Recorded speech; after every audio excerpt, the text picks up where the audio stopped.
අයිබෝවන් දරුවනි අද අපි කතා කරන්න බලාපොරොත්තු වෙන්නේ අපි සාකච්ඡා කරන මාතෘකාව තමයි විෂය නිර්දේශයේ 14 වන ඒකකය කළමනාකරණ ගිණුම්කරණය.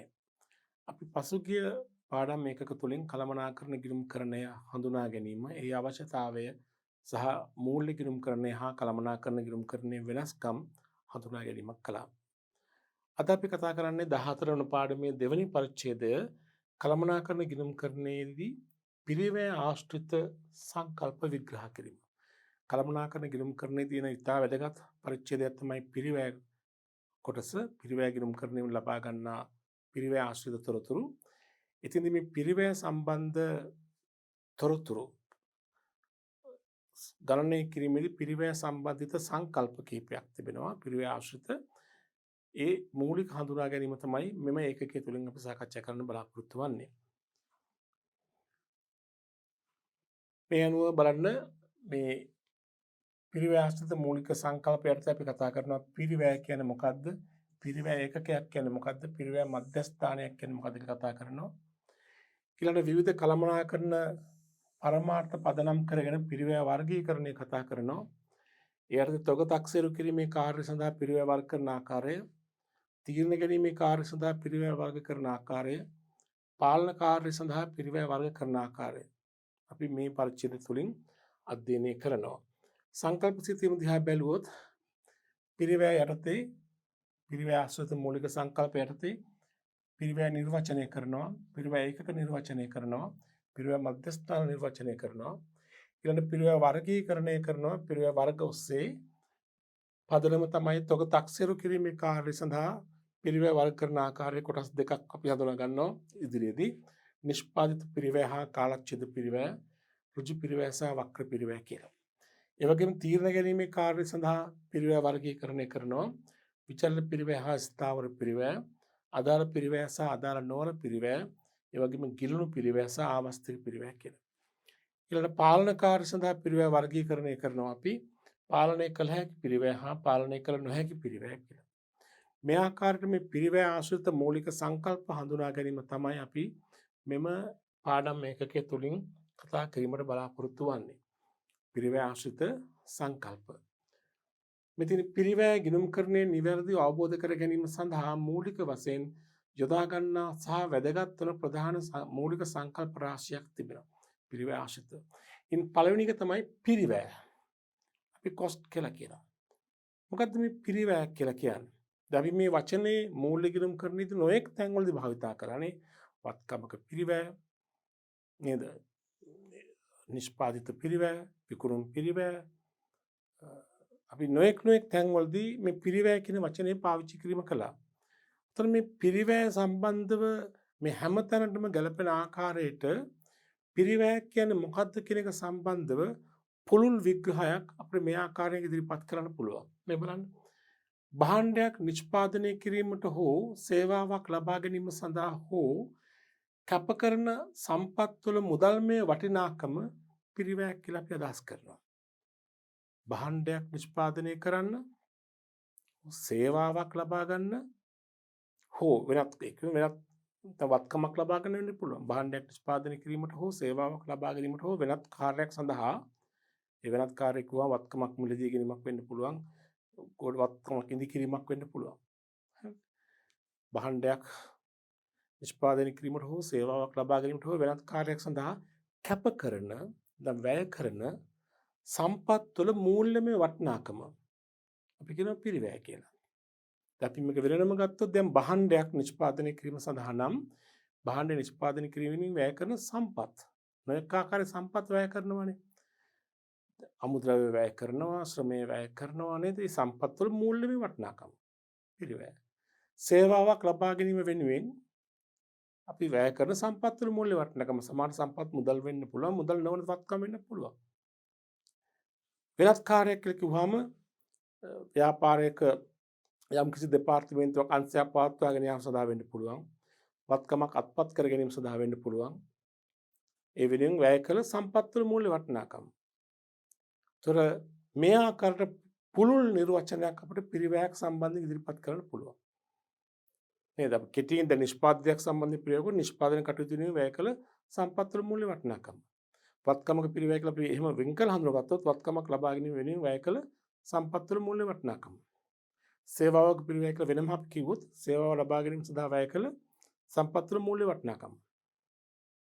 පොදුවේ ගත්තාම කිව්වොත් භාණ්ඩයක් නිෂ්පාදනය කිරීමට හෝ සේවාවක් ලබා ගැනීමට හෝ වෙනත් කාර්යයක් සඳහා හෝ කැප කරන ලද සම්පත් වල මූල්‍යමය වටිනාකම මුදල්මය වටිනාකමට අපි කියන මොකක් කියලාද? පිරිවැය. පුළුල් විග්‍රහයක් නේද? පිරිවැය. එතකොට අපි දැනගන්න ඕනි පිරිවැය හා වියදම කියන එකද දෙකක්ද කියන එක. දෙකක්. පිරිවැය වියදමයි කියන්නේ දෙකක්. ඇයි ඒ? පිරිවැය කිව්වහම ඒක පුළුල් දෙයක්. වියදම කියලා කියන්නේ ඒ දරන ලද පිරිවැයෙන් ඒ අදාළ ගිණුම් කාලච්ඡේදයේ ආදායම ඉපීම වෙනුවෙන් වැය වූ ප්‍රමාණයට අපි කියන වියදම කියලා. දරන ලද පිරිවැයෙන් සම්පූර්ණ පිරිවැයෙන් අදාළ ගිණුම් කාලච්ඡේදයේ ආදායම ඉපීමට දායක වෙච්ච ප්‍රමාණයට තමයි අපි කියන්නේ වියදම කියලා.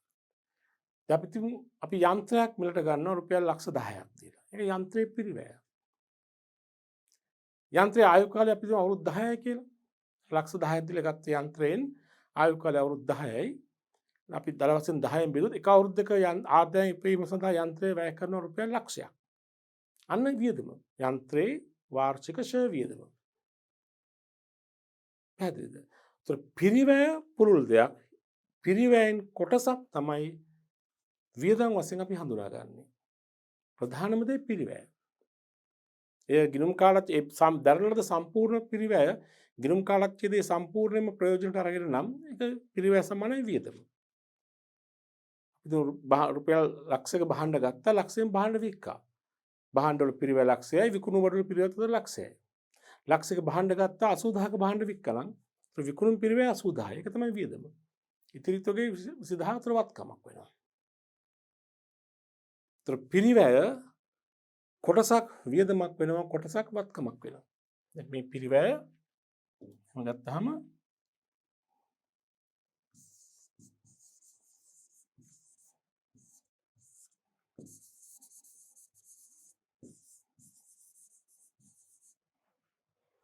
පිරිවැයෙන් ගිණුම් කාලච්ඡේදයේ ආදායම ඉපයීම සඳහා දායක වූ ප්‍රමාණය වියදම ඉතිරි ප්‍රමාණය වත්කම. දැන් අපි තුමු යන්ත්‍රයක් ගන්නවා මම ඉස්සෙල්ලා ගත්ත උදාහරණය යන්ත්‍රයක් අපි මිලදී ගන්නවා රුපියල් ලක්ෂ 10කට එමනම් පිරිවැයකනේ. ලක්ෂ 10කට යන්ත්‍රයක් ගත්තා නම් ඒක පිරිවැය. නේද? ඒකේ වර්ෂයට අදාළ ප්‍රමාණය ලක්ෂේ නම් ඒක වියදම. ලක්ෂයක් උතර වියදම. ලක්ෂ 10න් ලක්ෂයක් වියදම ඉතිරි ලක්ෂ 9 නම් අවුරුදු අවසානයේ මොකද්ද? වත්කම. ලක්ෂය 10යි පිරිවැය යන්ත්‍රේ 10 ලක්ෂයක් වසරේ ෂෙයා වියදම ඉතිරි ලක්ෂ 9 අවුරුදු අවසානයේ මූලධර්ම ප්‍රකාශනයේ වත්කම බරපත් වෙනවා.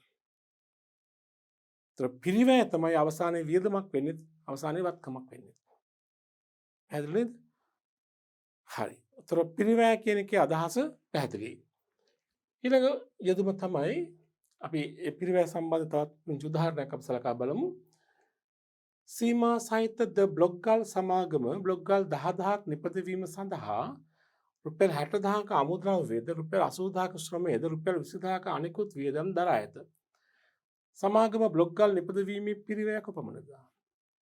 මේ සමාගම බ්ලොග්ගල් 10000ක් නිපදවීම වෙනුවෙන් මේ විදියට වියදම් දරලා තියෙනවා. රුපියල් 60000ක් අමුද්‍රව්‍ය වෙනුවෙන් දරලා තියෙනවා. 80000ක් සම පිරිවැය තියෙනවා. 20000ක් අනෙකුත් වියදම් තියෙනවා. අපෙන් මේ බ්ලොග්ගල් නිෂ්පාදන සඳහා දරුවෝ පිරිවැය කොච්චරද කියලා. අපි පිරිවැය ගන්න මෙහෙම එකිනෙක ලියන්න ඕනේ. එතකොට අමුද්‍රව්‍ය.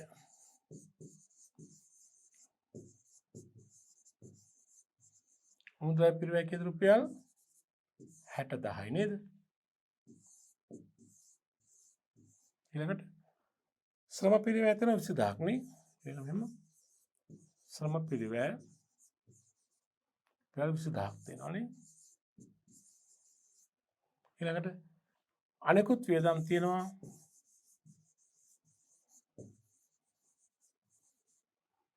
එතනක් තියෙනවා කීයද? ශ්‍රම පිරිවැය 80000ක් තියෙනවා අනෙකුත් වියදම් 20000යි නේ. ශ්‍රම පිරිවැය 20000යි අනෙකුත් වියදම් 20000යි. ඒ අනුව මේ බ්ලොග් ගල් නිෂ්පාදනයේ සම්පූර්ණ පිරිවැය තියෙන රුපියල් 1,60,000. මේ තමයි මුළු පිරිවැය. හරිනේ? මේ ආයතනයේ නිපදවන බ්ලොග් ගල් සඳහා මේ අවුරුදු දරුවු පිරිවැය රුපියල් 1,60,000. ඒ පිරිවැය නියෝජනය කරන ද්‍රව්‍ය ශ්‍රමය සහ අනිකුත් වියදම් කියන කොටස්. නේද? හොඳයි. දෙවෙනි එක කතා කරනවා පිරිවැය ඒකකය. මේක තමයි වැදගත්. අපි කළමනාකරණ ගිණුම්කරණයේදී ඒ වගේම පිරිවැය ගිණුම්කරණයේදී භාවිතා කරන ඉතාමත් වැදගත් යෙදුම් මේවා. පිරිවැය ඒකකය, පිරිවැය මධ්‍යස්ථාන මේවා මුලින්ම හඳුනා ගන්නට ඕනේ. පිරිවැය ඒකකයක් කියලා කියන්නේ මොකද්ද? ළමයි පිරිවැය ඒකකයක් කියලා කියන්නේ පිරිවැය ප්‍රකාශ කිරීම සඳහා භාණ්ඩයක හෝ සේවාවක පිරිවැය මැන ඉදිරිපත් කිරීම සඳහා යොදා ගන්නා ප්‍රමාණාත්මක ඒකකයක් අපි කියනවා පිරිවැය ඒකකයක් කියලා. පිරිවැය ප්‍රකාශ කිරීම සඳහා යොදා ගන්නා ප්‍රමාණාත්මක ඒකකයක්. මේ බලන්න. පිරිවැය මැනීම සඳහා භාවිතයට ගනු ලබන කිසියම් භාණ්ඩයක් හෝ සේවාවක් මැනීම සඳහා වන ඒකකය පිරිවැය ඒකකයක් වේ. එනම් භාණ්ඩයක හෝ සේවාවක පිරිවැය ගණනය කිරීම සඳහා යොදා ගන්නා ප්‍රමාණාත්මක ඒකකයක් පිරිවැය ඒකකයක් ලෙස හඳුන්වනවා. මේ අනුව විවිධ කර්මාන්තවලදී හෝ අංශවලදී විවිධ පිරිවැය ඒකකයන් භාවිතා කරන ලබනවා. දැන් ළමයි මේක ටිකක් හොඳට අවබෝධ කරගන්න. භාණ්ඩයක හෝ සේවාවක භාණ්ඩයක් නිෂ්පාදනය කරනකොට සේවාවන් නිපදවනකොට නොයෙකුත් ආකාරයේ පිරිවැය ඇති වෙනවා. මේ පිරිවැයන් වැය වුණාම ඒ භාණ්ඩයේ හෝ සේවාවේ පිරිවැය මැනීම සඳහා අපිට යම්කිසි ඒකකයක් තියෙන්න ඕනේ. ඒ පිරිවැය මැනීම සඳහා යොදා ගන්නා ඒකකය තමයි කියන්නේ පිරිවැය ඒකකය කියලා. අපි සරල උදාහරණයක් ගමු. බේකරියක් ගමු. පාන් බේකරියක් ගත්තොත් පාන් බේකරියේ පාන් නිෂ්පාදනය කිරීමේ කාර්ය කරන්නට නොයෙකුත් පිරිවැයන් යනවනේ. අමුද්‍රව්‍ය මිලදී ගැනීමට පිරිවැයන් යනවා. පිටි ඊස්ට් වගේ පිරිවැය ද්‍රව්‍ය මිලදී ගන්න පිරිවැයන් යනවා. පාන් බේකරියේ වැඩ කරන ශ්‍රමිකයින්ට ගෙවීම් කරන්න යනවා. ශ්‍රම පිරිවැයන් තියෙනවා. පාන් බේකරි කර්මාන්තශාලාවේ කුලිය ගෙවන්න වෙනවා. කර්මාන්තශාලා කුලිය තියෙනවා. විදුලිය, ජල වියදම්, සානිකුත් උපකරණ වියදම් ගොඩාක් දේවල් තියෙනවානේ. විවිධ පිරිවැයන් තියෙනවා. පාන් නිෂ්පාදනය සඳහා වැය වන විවිධ පිරිවැයන් තියෙනවා. දැන් අවසානයේදී මේ පිරිවැයන් සියල්ල සලකා බලලා මේ ආයතනයේ නිපදවන එක් එක් භාණ්ඩවලට අදාළව අපි පිරිවැය ප්‍රකාශ කරනවා. යනු පාන් ගෙඩියක පිරිවැය අපි කියන රුපියල් 100යි කියලා. රුපියල් 200යි කියලා. ඒතර මේ පාන් ගෙඩියේ පිරිවැය තුළ අනිකුත් සියලුම පිරිවැය ඇතුළත්. ඒක ද්‍රව්‍ය පිරිවැය ඇතුළත් වෙලා තියෙනවා. ශ්‍රම පිරිවැය ඒකට ගිය කොටස තියෙනවා. ගොඩනැගිලි කුලියෙන් ඒකට ගිය කොටස තියෙනවා. ෂෙයා වියදම් වලින් ඒකට ගිය කොටස තියෙනවා. මේ සියල්ලම සලකා බලලා අවසානයේ අපි කියන පාන් ගෙඩියක පිරිවැය රුපියල් 100යි කියලා. එතන මේ පාන් ගෙඩිය කියන්නේ පිරිවැය එකකයක්. ඒතර බනිස් ගෙඩියක පිරිවැය රුපියල් 50යි කියනවා. අන්න බනිස් ගෙඩිය කියන්නේ පිරිවැය එකකයක්. තේරෙනවද? ඒ කියන්නේ සියලුම පිරිවැයන් අවසානයේ මැන ඉදිරිපත් කිරීම සඳහා යොදා ගන්නා ඒකකය අපි කියනවා පිරිවැය ඒකකය කියලා. ඒතර ලීබඩු කර්මාන්තශාලාවක පිරිවැය ඒකකයන් කිහිපයක් තියෙන්න පුළුවන්. එයා නිපදවන හැම ඒකකයක්ම පිරිවැය ඒකකයන්. දැන් අල්මාරියක් කියන්නේ පිරිවැය ඒකකයක්. පුටුවක් කියන්නේ පිරිවැය ඒකකයක්. හේතුව ඒකට අදාළ පිරිවැය නිශ්චිතව කියන්න පුළුවන් අපිට. අල්මාරියක් නිපදවන්න යන පිරිවැය කියන්න පුළුවන්. ඒක පිරිවැය ඒකකයක් එතකොට. පුටුවක් නිපදවීම සඳහා යන පිරිවැය කියන්න පුළුවන්. සියලුම පිරිවැය අපිට එතනට ඒක රාශී කරන්න පුළුවන්. පිරිවැය ඒක රාශී කරලා මැන ඉදිරිපත් කරන ඒකකයට අපි කියනවා පිරිවැය ඒකකය කියලා. ඒත් මේ අනුව බලන්න එක් එක් මේ කර්මාන්තයන්ට අනුව ගත්තාම මේ තියෙන පිරිවැය ඒකකයන්. දැන් මෝටර රථ කර්මාන්තය ගත්තොත් එහෙම පිරිවැය ඒකකයක් වෙන්නේ නිෂ්පාදනය කරන මෝටර රථයක්. උදේ ආයතනයේ සියලුම පිරිවැයන් අපිට මෝටර රථයකට ආදේශ කරලා කියන්න පුළුවන්. මේ මෝටර රථය වෙනුවෙන් මෙච්චර පිරිවැයක් ගිහින් තිබෙනවා. ඒතර පිරිවැය වැඩි වෙනකොට මෝටර රථයේ පිරිවැයත් වැඩි වෙනවා. ඒතර මෝටර රථයක් නිපදවන මෝටර රථයක් කියන්නේ පිරිවැය ඒකකයක්.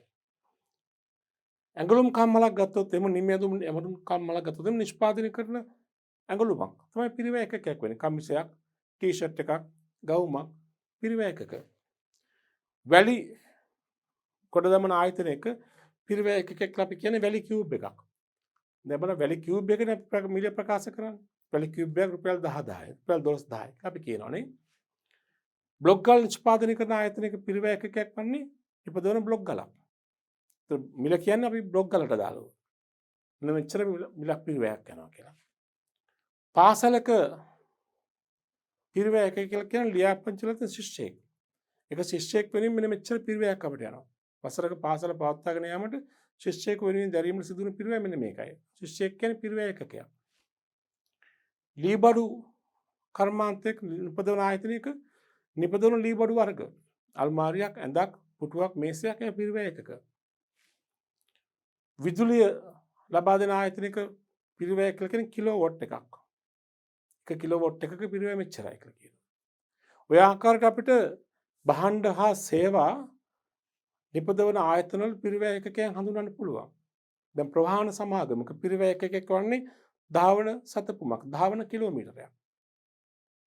කිලෝමීටරයක් ධාවනය කරන්න මෙච්චරක් අය කරනවා. දැන් කුලි රථ සේවයක් සපයන ආයතනයක් ගත්තොත් කියනවනේ ඒගොල්ලෝ හරි ගමනක් යන්න කිලෝමීටර රුපියල් 65ක් ඕනේ. කිලෝමීටර රුපියල් 100ක් ඕනේ. අන්න පිරිවැය එකකතර ධාවන සතපුමක්, ධාවන කිලෝමීටරයක්. කියන්නේ පිරිවැය ප්‍රකාශ කිරීම සඳහා මන ඉදිරිපත් කිරීම සඳහා යොදා ගන්නා ප්‍රමාණාත්මක මිනුම් ඒකකයක් අපි කියනවා මොකද්ද? පිරිවැය ඒකකයක්. හොඳයි. අපි නම් පිරිවැය ඒකකයක් කියන්නේ මොකද්ද කියලා හඳුනාගත්තා. අපි තව පොඩි උදාහරණ කිහිපයක් ඒ සම්බන්ධයෙන් බලමු. පිරිවැය ඒකකේ හඳුනාගත්තා වගේම අපි ඊළඟට සමාන වෙන යෙදුම් දෙකක් තියෙනවා. ඒකක පිරිවැය. පිරිවැය ඒකකය ඒකක පිරිවැය කියන්නේ දෙකක්. ඒකක පිරිවැය කියලා කියන්නේ එක ඒකකයක් නිපදවීම සඳහා වැය වෙන පිරිවැය. දැන් පිරිවැය ඒකකයක් කියන්නේ ඒක නෙමෙයි. කොස්ට් යුනිට් එකක් කියලා කියන්නේ භාණ්ඩයක හෝ සේවාවක පිරිවැය ප්‍රකාශ කිරීම සඳහා පිරිවැය මැනබැලීම සඳහා ඉදිරිපත් කරන ප්‍රමාණාත්මක ඒකකයක්නේ. ඒකක පිරිවැය කියලා කියන්නේ එක ඒකකයක් නිපදවීම සඳහා වැය වන පිරිවැය. අපිට පුළුවන් බොහොම සරලව හොයාගන්න එක මුළු පිරිවැය නිෂ්පාදනය කරන ඒකක සංඛ්‍යාවෙන් බෙදුවාම එක ඒකකයක පිරිවැය එනවා. ඒකක පිරිවැයයි ඒකකයක පිරිවැයයි පිරිවැය ඒකකය කියලා කියන්නේ දෙකක් වශයෙන් හඳුනා ගන්නට ඕනේ. බලන්න උදාහරණයක්. ඉහත සඳහන් වූ සීමා සහිත ද බ්ලොග් ගල් සමාගමේ එක් බ්ලොග් ගලක පිරිවැය හා බ්ලොග් ගල් 200ක පිරිවැය වෙනම ගණනය කරන්න. අපි දැන් ඒක තොරතුරු මතකයිනේ. කොහොමද ආවේ? ආයතනයේ බ්ලොග් ගල් 10000ක් නිපදවනවා කියලා කියනවා. 10000ක් නිපදවන්නගේ පිරිවැය කීයද? 1,60,000යි. 10000ක් නිපදවන 1,60,000ක් ගියා. එහෙනම් එක බ්ලොග් ගලක එක ඒකකයක පිරිවැය හොයන්න මොකද කරන්නේ? 1,60,000 බෙදන්න ඕනි 10000න් නේද? දැන් අහන්න එමුනම් මෙන්න මේ විදිහට අහනවා. එක් බ්ලොග් ගලක එක ඒකකයක පිරිවැයනේ. ඔලිනෝ ඒකකයක පිරිවැය සමානයි මුළු නිෂ්පාදන පිරිවැය බෙදීම නිෂ්පාදන ඒකක ගණන. දැන් සංඛ්‍යා ආදේශ කරොත් එහෙම මුළු නිෂ්පාදන පිරිවැය ආව 1,60,000ක්. නිෂ්පාදනය කළ ඒකක සංඛ්‍යාව තමයි 10000ක්. එතකොට 1,60,000 10,000න් බෙදුවාම එකක් ඒකකයක නිෂ්පාදන පිරිවැය කීයද? රුපියල් 16යි. නේද? එක බ්ලොග් ගලක් නිෂ්පාදනය කිරීම සඳහා වන පිරිවැය කීයද? 16යි. අපෙන් අහන්නේ එක් බ්ලොග් ගලක සහ බ්ලොග් ගල් 200ක පිරිවැය නේ. මොන එකයි එකේ? අපි එකෙන් දෙකකට එහෙම ඒකක 200ක පිරිවැය. ඒකක 200ක පිරිවැය හොයන කොහොමද? එක බ්ලොග් ගලක පිරිවැය 16ක් යනවා. ඒ වගේ 200ක්. සමාන රුපියල් කීයද? 16 වැඩි කිරීම 200. නේද? 16 වැඩි කිරීම 200. කිලෝම ගන්න පුළුවන්. 16 වැඩි කිරීම 200 නේද? උත්තර කීයද? රුපියල් 3200යි. ගල් 200ක පිරිවැය. රුපියල් 3200. පැහැදිලිද? හොඳයි අපි එහෙනම් දැන් හඳුනාගත්තා පිරිවැය කියන්නේ මොකක්ද? පිරිවැය ඒකකයක් කියන්නේ මොකක්ද? ඒ වගේම ඒකක පිරිවැය කියන්නේ මොකක්ද? අපි ඊළඟට බලමු මේ පිරිවැය ගණනය කිරීමේ අවශ්‍යතාවය. නිෂ්පාදිතයක පිරිවැය ගණනය කිරීමේ ප්‍රයෝජන මොනවාද? යම් නිෂ්පාදිතයක පිරිවැය ගණන් බැලීමෙන් අපට ලැබෙන වාසි මොනවාද? ප්‍රයෝජන මොනවාද? එකක් තමයි ඒකක විකුණුම් මිල තීරණය කිරීමට හැකියවීම. අනිවාර්යයෙන්ම ඕනෑම නිෂ්පාදනය කරන ආයතනයක ඒ භාණ්ඩයේ විකුණන්න මිල ගනුදෙනු කරන භාණ්ඩයේ විකිණිය යුතු මිල තීරණය කිරීමට නම් කලින් දැනගන්න ඕනි මේ භාණ්ඩයේ පිරිවැය කීයද කියලා. මොකද පිරිවැයට යම්කිසි ලාභාන්තිකයක් එකතු කරලා තමයි විකුණුම් මිල තීරණය කරන්නේ. ඒතර විකුණුම් මිල තීරණය කිරීමට පෙර අපි ඒක පිරිවැය මුලින්ම හඳුනා ගැනීම කරන්න ඕනේ.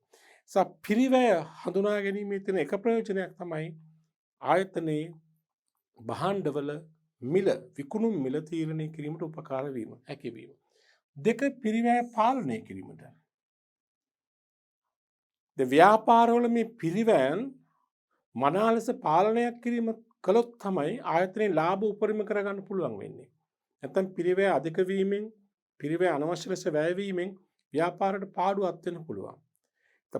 පිරිවැය පාලනය කිරීමට නම් පිරිවැය දැනගන්න ඕනේ ඉස්සෙල්ලා. අපිට යන පිරිවැය කොපමණද කියලා දැනගන්න ඕනේ. ඒ පාලනයක් කිරීමට නම්.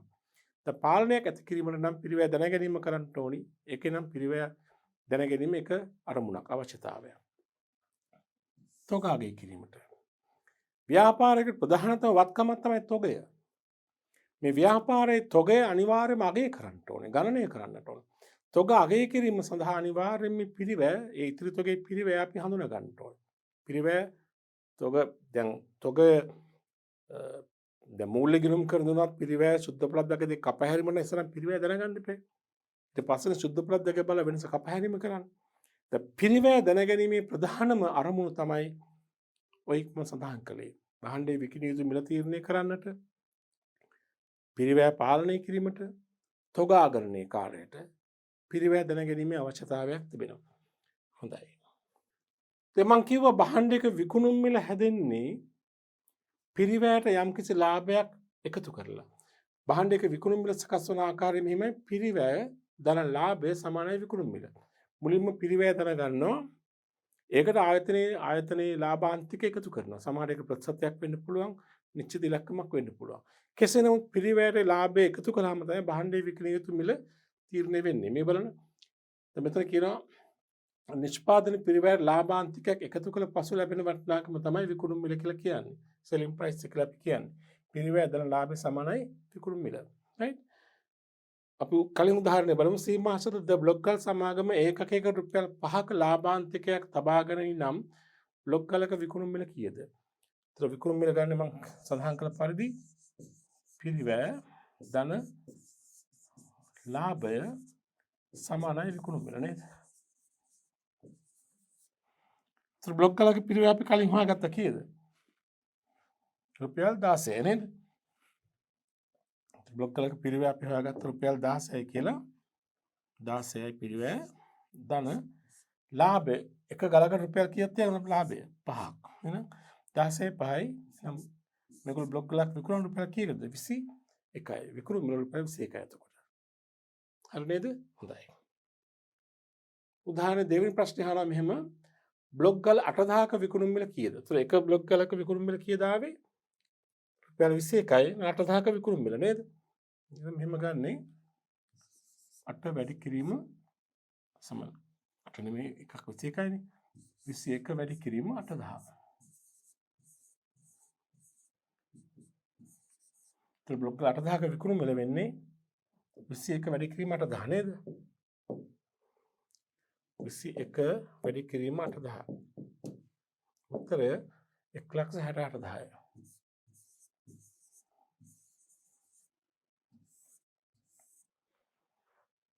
හරි. ඊට පස්සේ යනවා ඉතිරි තොගේ පිරිවැය වටිනාකම කීයද? ඒකක 2000. දැන් 10000ක්නේ හැදුවේ. ඒතර එකක් බ්ලොග් වල 10000ක් හැදුවා. 1,68,000ක් වැය කරලා. ඒතර එකක් රුපියල් 16යි. 8,000ක් විකල්පය 21 ගණනේ 1,68,000කට ඉතිරි තොගේ. ඉතිරි තොගේ හැම වෙලාවම අගය කරන්නේ පිරිවැයට. ඒතර ඉතිරි තොගේ පිරිවැය වෙන්නේ 21 නෙමෙයි. 21 කියන්නේ විකුණු මිලනේ. පිරිවැය වෙන්නේ 16 නේ. 16 වැඩි කිරීම ඉතිරි තොගේ 1 2000යි. 16 වැඩි කිරීම 2000. නේද? එතකොට බලන්න ලේසියෙන් ගන්න පුළුවන් නේද? 16 වැඩි කිරීම 2000. එතන වෙන රුපියල් 32000යි නේ.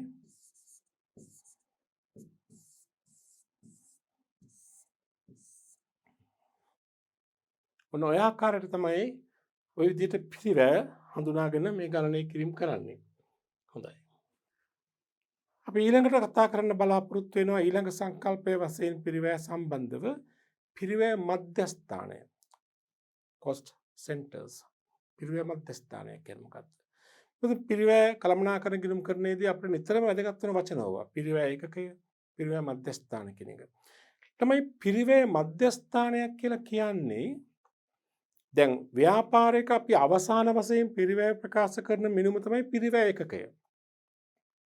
පිරිවැය ඒකකය තමයි අපි අවසාන පිරිවැය කියන්නේ. නිපදවන භාණ්ඩයක හෝ සේවාවක තමයි පිරිවැය ප්‍රකාශ කරන්නේ.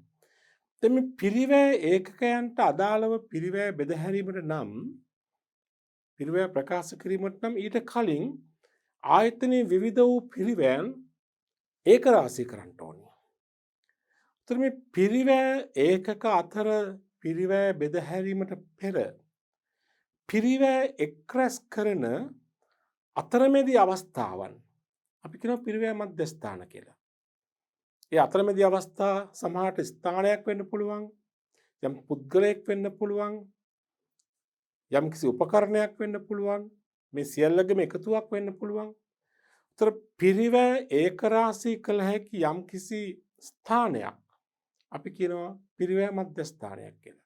උතර පිරිවැය ඒකකවලට පිරිවැය එන්නේ අවසානයේදී. ඊට කලින් පිරිවැය මධ්‍යස්ථානවලට පිරිවැය ඒකරාශී කරන්න ඕන. අපි ඒක කරන ආකාරය පසු ඉගෙන ගන්නවා. පිරිවැය මධ්‍යස්ථාන වලට පිරිවැය ඒකරාශී කරායින් පස්සේ තමයි පිරිවැය ඒකක අතර බෙදහැරීම කරන්න පුළුවන්කම තිබෙන්නේ.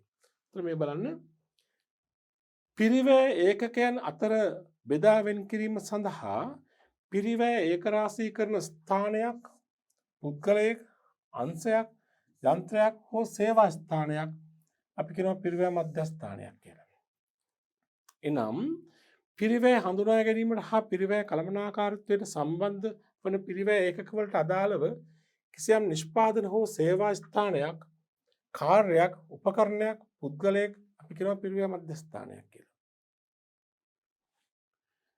දැන් උදාහරණයක බේකරියක පිරිවැය මධ්‍යස්ථාන වශයෙන් මේවා නම් කරන්න පුළුවන්. බේකරියක් අපි ගත්තොත් ව්‍යාපාරයක් වශයෙන් ඒකේ තියෙන පිරිවැය මධ්‍යස්ථාන මොනවද?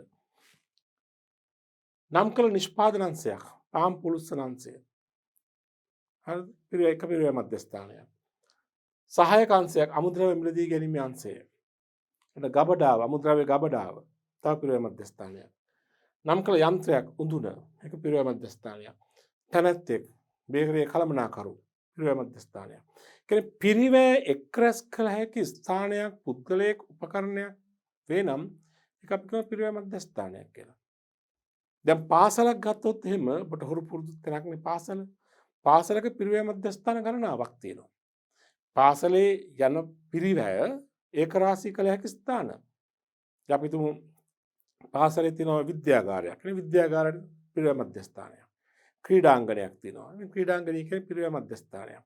පාසලේ ආපන ශාලාවක් තියෙනවා. අන්න ආපන ශාලාව කියන්නේ පිරිවැය මධ්‍යස්ථානයක්. පාසලේ තියෙන පුස්තකාලය පිරිවැය මධ්‍යස්ථානයක්. පාසලේ විදුහල්පතිවරයා පිරිවැය මධ්‍යස්ථානයක්. ඒ කියන්නේ පිරිවැය ඒකරාශී කරන්න පුළුවන් ඒ අදාළ අංශයට හෝ ඒකකයට මේ පුද්ගලයාට ස්ථානයට පිරිවැය යන පිරිවැය අපිට වෙන් කර හඳුනා ගන්න පුළුවන් නම් ඒක පිරිවැය මධ්‍යස්ථානය. උදා අපි මුලින්ම පිරිවැය ගිණුම් කරන්නේදී කළමනාකරන ගිණුම් කරන්නේදී පිරිවැය ඒකක අතර පිරිවැය බෙදහැරීමට පෙර මුලින්ම පිරිවැය මධ්‍යස්ථානවලට පිරිවැය ක්‍රස් කරන්න ඕනේ. පිරිවැය මධ්‍යස්ථානවලට පිරිවැය ක්‍රස් කිරීමෙන් අනතුරුව තමයි පිරිවැය ඒකක අතර පිරිවැය බෙදහැරීම කරන්නේ. අපි ඒක සිදු කරන ආකාරය අපි ඉදිරියට කතා කරමු.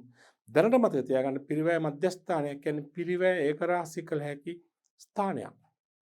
පිරිවැය ඒකක අතර පිරිවැය බෙදහැරීමට පෙර පිරිවැය එක්රැස් කළ හැකි අතරමැදි අවස්ථාවක් අපි කියන මොකද්ද? පිරිවැය මධ්‍යස්ථානයක් කියලා. පැහැදිලිද? හොඳයි. දැන් අපි එහෙමනම් මෙම ඒකකයට අදාළව මූලික සංකල්ප කීපෙම හඳුනාගත්තා. පිරිවැය කියන්නේ මොකද්ද? පිරිවැය ඒකකයක් කියන්නේ මොකද්ද? පිරිවැය මධ්‍යස්ථානයක් කියන්නේ මොකද්ද? ඉන් අනතුරුව අපි ඒකක පිරිවැයත් ඒකම හඳුනාගත්තා. මොකද මේ දෙක පටලවා ගන්න නිසා පිරිවැය ඒකකයක් සහ ඒකක පිරිවැයක් කියන දෙකක් කියලා හඳුනා ගන්න ඕන නිසා. අපි නම් මේ හඳුනාගත්තු මූලික සංකල්ප ආශ්‍රිත අභ්‍යාස කිහිපයක් කරමු. බලන්න අභ්‍යාස සංඛ්‍යා 11 මොකද අපි කලින් 10 දක්වා කතා කළා කලින් ඒකකයෙන් පහත එකිනෙක සඳහා ලීබඩු නිෂ්පාදන ආයතනයක් ඇසුරින් නිදසුනක් සපයන්න. මේවාට නිදසුනක් දෙන්න කියලා කියනවා ලීබඩු නිෂ්පාදනය කරන ආයතනයක් ඇසුරින්. පිරිවැය ඒකකයේ පිරිවැය මධ්‍යස්ථානයක්. ලීබඩු නිෂ්පාදනය කරන ආයතනයක පිරිවැයකට උදාහරණයක් මොකද්ද? නිපදවන ඕනෑම ලීබඩුවක පිරිවැයක් අල්මාරියක පිරිවැය රුපියල් 12000යි. පුටුවක පිරිවැය රුපියල් 5000යි.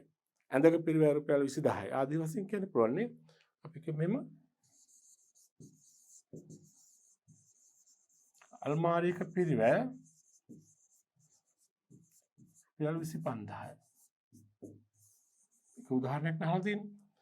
ඊට පස්සේ ලීබඩු කර්මාන්ත ශාලාවක ලීබඩු නිෂ්පාදන ආයතනයක පිරිවැය ඒකකයක්. මොකද්ද? අල්මාරියක්. පුටුවක්. මේ පිරිවැය එකකනේ. ලීබඩු නිෂ්පාදන ආයතනයක පිරිවැය මධ්‍යස්ථාන. පිරිවැය එක රාශිකලයක ස්ථාන මොනවද? දැව ඉරුම් අංශය. තියම ලීබඩු නිම කිරීම අංශය. නේද? වඩු කාර්මිකයා. ඒ වගේ අපිට ඒ කර්මාන්ත ශාලාවේ පිරිවැය එක් රැස් කළ හැකි අංශ අපිට වෙන් කරන්න පුළුවන්. නිමෙවුම් අංශය, සැකසුම් අංශය, නිමෙවුම් අංශය නේද? මොකක්ද පිරිවැය මධ්‍යස්ථාන මොනවද? දැව ඉරුම් අංශය. ලීබඩු නිම කිරීම අංශය. ඒ විදිහට අපිට පිරිවැය මධ්‍යස්ථාන වෙන් කර ගන්න පුළුවන්. පැහැදිලිද? ඔය අභ්‍යාස සංඛ්‍යා 11. අභ්‍යාස සංඛ්‍යා 12 බලන්න නිෂ්පාදන ඒකකයක පිරිවැය හඳුනා ගැනීමේ ප්‍රයෝජන දෙකක් තියෙනවා. මම ඊට කලින් කිව්වනේ අපි ඒකකයක නිපදවන ඒකකයක පිරිවැය හඳුනා ගැනීමේ ප්‍රයෝජන මොනවද? එකක් තමයි එය විකිණිය හැකි මිල විකුණුම් මිල ඒකකයක විකුණුම් මිල තීරණය කරන්න පුළුවන්. තව පිරිවැය පාලනය කිරීමට උපකාරී වෙනවා නේද? අනික තොගාගේ ඉතිරි තොගාගේ කිරීම සඳහා නේද? දෙකක් අහලා දෙන්න. එකක් තමයි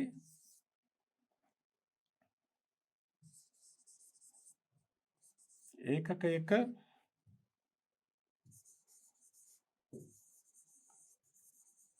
විකුණුම් මිල තීරණය කිරීමට. තව එකක් පිරිවැය පාලනය කිරීමට. හොඳයි. ප්‍රශ්න සංඛ්‍යා 13 පහත සඳහන් ඒවායේ පිරිවැය ඒකකයන් වන්නේ කුමක්ද යන සඳහන් කරනවා. මෙන්න මේවා මේ ආයතනවල පිරිවැය ඒකකයක් කියනවා. මොකද්ද? පාන් බේකරි එක පිරිවැය ඒකකයක් කියන්නේ මොකද්ද? පාන් ගෙඩියක්, බනිස් ගෙඩියක් නේ. පාන් ගෙඩියක්. බනිස් ගෙඩියක්. ඕනක ගන්න කේක් ගෙඩියක් එහෙම ගන්න පුළුවන්. රෝහලක පිරිවැය ප්‍රකාශ කිරීම සඳහා යොදා ගන්නා පිරිවැය ඒකකයක් කියන්නේ රෝගියෙක්.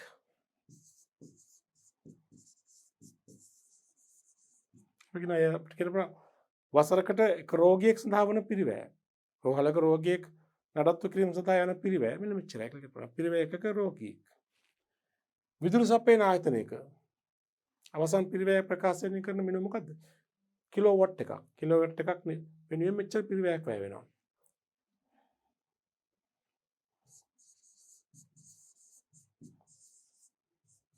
කිලෝවොට් එකක්. සිනමා ශාලාවක පිරිවැය ප්‍රකාශ කරන පිරිවැය එකක් තමයි සිනමා දර්ශනයක්. සිනමා දර්ශනයක් වෙනුවෙන් මෙන්න මෙච්චර පිරිවැයක් වැය වෙනවා. එක සිනමා දර්ශනයක් පවත්වාගෙන යනකොට මෙච්චර පිරිවැයක් යනවා. පිරිවැය එකක් එක නේද?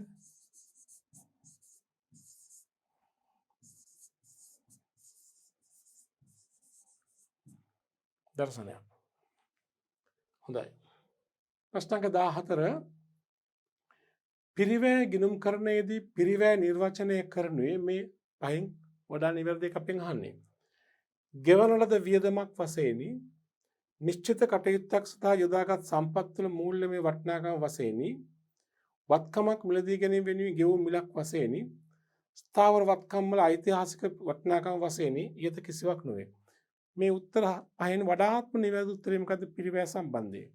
අංක 2 නිශ්චිත කටයුත්තක් වුවම භාණ්ඩ නිෂ්පාදනයක් වෙන්න පුළුවන්, සේවා නිෂ්පාදනයක් වෙන්න පුළුවන්, වත්කමක් අත්පත් කර ගැනීමක් වෙන්න පුළුවන් ඕන එකක්. නිශ්චිත කටයුත්තක් වෙනුවෙන් යොදාගත් සම්පත් වල මූල්‍ය වටිනාකම. නේද? අංක 2 තමයි නිවැරදි උත්තරේ නේද?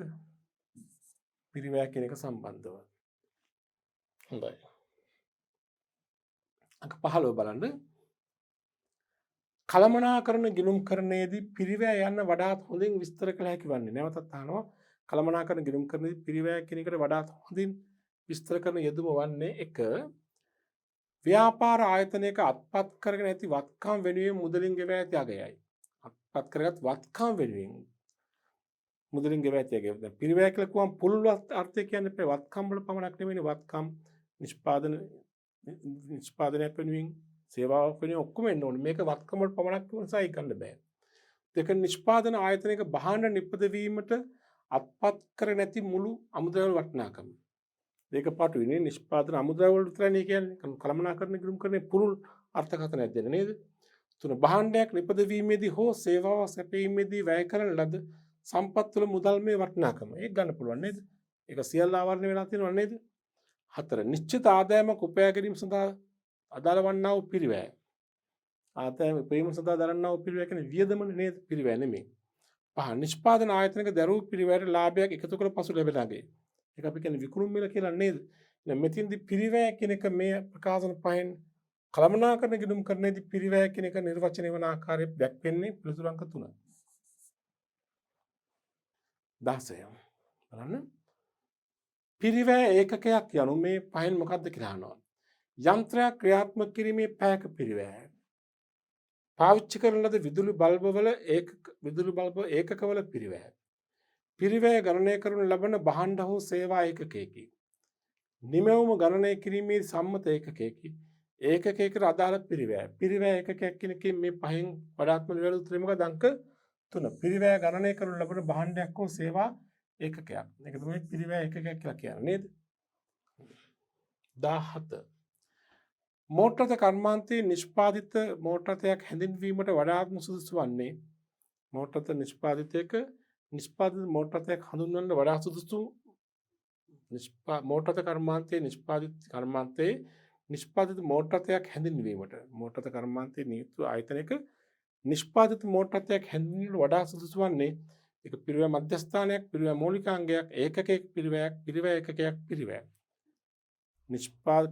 මෝටරත කම්මලක මෝටරතයක් හැඳින්වීමට තිබෙන සුදුසු වචනේ මොකද මේ පහෙන්?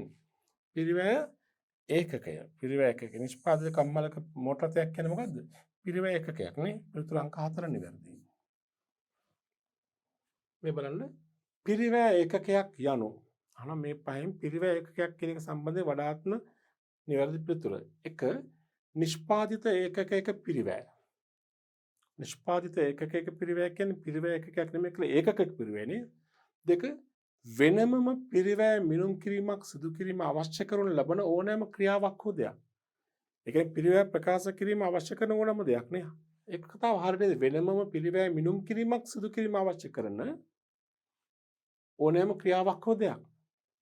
පිරිවැය ප්‍රකාශ කිරීම සඳහා යොදා ගන්නා මිනුම් ඒකකයක් නේ. ඒකම තමයි මේ වචන වලින් කියන්නේ. මේක හරි. 3 සංවිධානයක පිරිවැය අඩු කිරීමේ අරමුණ. පිරිවැය එකක එක නෙමෙයිනේ. 4 නිශ්චිත භාණ්ඩයක හෝ සේවාවක පිරිවැය මූලිකාංගයක්. පිරිවැය මූලිකාංග කියන්නේ පිරිවැය තුළ අන්තර්ගත පිරිවැය අංග කියන එක. ඒකත් නෙමෙයි පිරිවැය එකක කියලා කියන්නේ. කළමනාකරුවෙකු විසින් මෙහෙවනු ලබන ආයතනයක එකකයක්.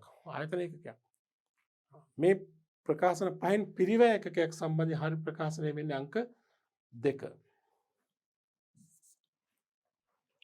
19 ගන්න. පිරිවැය මධ්‍යස්ථානයක් ලෙස හඳුනාගත හැකි වන්නේ මේ ප්‍රකාශන පහෙන් මොකද්ද? පිරිවැය මධ්‍යස්ථානයක්. 1 දේශකයෙකුගේ දේශන පැයක්. දේශන පැයක් කියලා කියන්නේ ඇත්තම කිව්වොත් ඒක පිරිවැය ඒකකයක්. පිරිවැය මධ්‍යස්ථානයක් නෙවෙයි. දෙක ලී බඩු කම්මලක නිෂ්පාදිත පුටුවක්. ඒකත් පිරිවැය ඒකකයක්. පිරිවැය මධ්‍යස්ථානයක් නෙවෙයි. සිනමා ශාලාවක සිනමා දර්ශනයක්. ඒකත් පිරිවැය ඒකකයක්. මිසක් පිරිවැය මධ්‍යස්ථානයක් නෙවෙයි. ප්‍රවාහන ආයතනයක ගරාජය. ප්‍රවාහන ආයතනයේ ගරාජය කියන්නේ පිරිවැය ඒකරාශී කළ හැකි ස්ථානයක්. ඒක පිරිවැය මධ්‍යස්ථානයක් තමයි. බේකරියක නිෂ්පාදන අයිතමයන් ඒවා පිරිවැය ඒකක. මේ පහෙන් හතරක්ම තිබුණේ පිරිවැය ඒකක. පිරිවැය මධ්‍යස්ථාන වශයෙන් තිබුණේ අංක 4 පමණයි. හොඳටම අපි දැන් පිරිවැය සංකල්ප වලට අදාළව පිරිවැය ඒකකය, පිරිවැය මධ්‍යස්ථාන හඳුනා ගැනීම කළා. අපි ඊළඟ කතා කරන්න බලාපොරොත්තු වෙනවා මේ යටතේම පිරිවැය මූලිකාංග පිළිබඳව. පිරිවැය මූලිකාංග. මොකද්ද පිරිවැය මූලිකාංග කියලා කියන්නේ? ළමයි පිරිවැය මූලිකාංග කියලා අදහස් කරන්නේ කිසියම් පිරිවැයක් තුල අන්තර්ගත ප්‍රධාන අංග. දැන් කිසියම් පිරිවැයක් තුල අන්තර්ගත අංග අපි කියනවා පිරිවැය මූලිකාංග කියලා. යම් කිසි පිරිවැයක් හැදෙනකොට පිරිවැය තුල අන්තර්ගත යම් අංග තියෙනවා. ඒ අංග සියල්ල අපි කියනවා පිරිවැය මූලිකාංග කියලා. දැන් ඕනෑම පිරිවැයක් ගත්තොත් පිරිවැය හැදෙන්නේ ඒ පිරිවැයෙන් කොටසක් ද්‍රව්‍ය පිරිවැය. ඒ පිරිවැයෙන් කොටසක් ශ්‍රම පිරිවැය. ඒ පිරිවැයෙන් කොටසක් විරත් වියදම්. මේ ආකාරයෙන් පිරිවැයක් තුළ ඇතුළත් වන අංග තිබෙනවා. මේවා අපි කියනවා පිරිවැය මූලිකාංග කියලා. වර්තමානයේදී පිරිවැයක් තුළ අන්තර්ගත අංග අපි ප්‍රධාන වශයෙන් කොටස් 4ක්සේ හඳුනා ගන්නවා. එකක් අපි කියනවා ඍජු ද්‍රව්‍ය පිරිවැය කියලා. දෙක ඍජු ශ්‍රම පිරිවැය. තුන ඍජු වෙනත් පිරිවැය. ඍජු අනිකුත් පිරිවැය. හතර පොදු කාර්ය පිරිවැය කියලා. ඍජු ද්‍රව්‍ය පිරිවැය, ඍජු ශ්‍රම පිරිවැය, ඍජු වෙනත් පිරිවැය සහ පොදු කාර්ය පිරිවැය කියලා අපිට පිරිවැයක් තුළ අන්තර්ගත අංග මේ ආකාරයට ප්‍රධාන වශයෙන් කොටස් 4කට බෙදා වෙන් කරන්නට පුළුවන්. පැහැදිලිද? හොඳයි අපි දැන් මේ එක් පිරිවැය මූලිකාංග හඳුනා ගැනීම කරමු. එක ඍජු ද්‍රව්‍ය පිරිවැය. මොකද්ද මේ ඍජු ද්‍රව්‍ය පිරිවැය කියලා කියන්නේ? ළමයි ඍජු ද්‍රව්‍ය පිරිවැය කියලා අපි අදහස් කරන්නේ යම් කිසි නිෂ්පාදිතයකට අදාළව ඍජුවම සම්බන්ධයයි හඳුනාගත හැකි ද්‍රව්‍යයන් වෙනුවෙන් දරූ පිරිවැය අපි කියනවා ඍජු ද්‍රව්‍ය පිරිවැය කියලා. එතකොට මෙතෙන්දී ඍජු ද්‍රව්‍ය පිරිවැයසේ හඳුනා ගන්න නම් ඒක නිෂ්පාදිතය වෙනුවෙන් ඍජුවම දරලා තියෙන්න ඕනේ. ඒ කියන්නේ ඒ අවසන් නිෂ්පාදිතයේ කොටසක් බවට පත් වෙන්නට ඕනේ. දැන් අපි ගත්තොත් එහෙම පාම් බේකරියක නිෂ්පාදනය කරන පාන් ගෙඩියක ඍජු ද්‍රව්‍ය පිරිවැය තමයි පිටි. පිටි කියන්නේ අවසන් නිෂ්පාදිතයේ කොටසක් බවට පත් වෙලා තියෙනවා. ලී බඩු නිපදවන ආයතනයක නිපදවන ලී බඩු වල ඍජු ද්‍රව්‍ය තමයි දව ලී පිරිවැය. ඒක අවසන් නිෂ්පාදිතයේ කොටසක් බවට පත් වෙලා තියෙනවා. ඇඟලුම් කම්මලක නිපදවන නිමයදුමක ඍජු ද්‍රව්‍ය පිරිවැය තමයි රෙදි සඳහා වූ පිරිවැය. ඒතර ඍජු ද්‍රව්‍ය පිරිවැයක්සේ හඳුනා ගන්න නම් එය නිෂ්පාදිතයේ ඍජුවම සම්බන්ධය හඳුනා ගන්නට පුළුවන්කම තියෙන්නට ඕනි. ඒ වගේම ඒකකයක් සඳහා වැයවන පිරිවැය නිශ්චිතව කියන ප්‍රකාශ කරන්න පුළුවන් වෙන්නත් ඕනේ. ඍජු ද්‍රව්‍ය පිරිවැය එක ඒකකයකට යන පිරිවැය වෙන් කර හඳුනා ගන්න පුළුවන්. දැන් පාන් ගෙඩියක් නිපදවීමට යන පිටි ප්‍රමාණය පිරිවැය වෙන් කර හඳුනා ගන්න පුළුවන්. පිටි අපි තුන් ග්‍රෑම් 500ක් යනවා. දැන් ග්‍රෑම් 300ක් යනවා ආදි වශයෙන්. ඇඟලුමක් සඳහා වන රෙදිවල පිරිවැය නිශ්චිතව ප්‍රකාශ කරන්න පුළුවන්. ඒ ඍජු ද්‍රව්‍ය පිරිවැය ඇතින ලක්ෂණයක් අන්න ඒක. එය අවසන් නිෂ්පාදිතයේ කොටසක් බවට පත්වන්නාseම එක ඒකකයක් නිපදවීම සඳහා අවශ්‍ය වන පිරිවැය වටිනාකම වෙන්කර හඳුනා ගන්න පුළුවන්. නිශ්චිතව හඳුනා ගන්න පුළුවන්.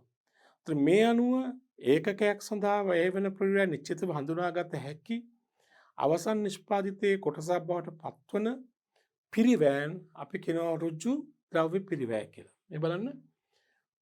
ඍජු ද්‍රව්‍ය පිරිවැය ලෙස සැලකෙන්නේ අදාළ නිෂ්පාදනයට ඍජුවම සම්බන්ධ වන ද්‍රව්‍යයන්ගේ පිරිවැය වේ.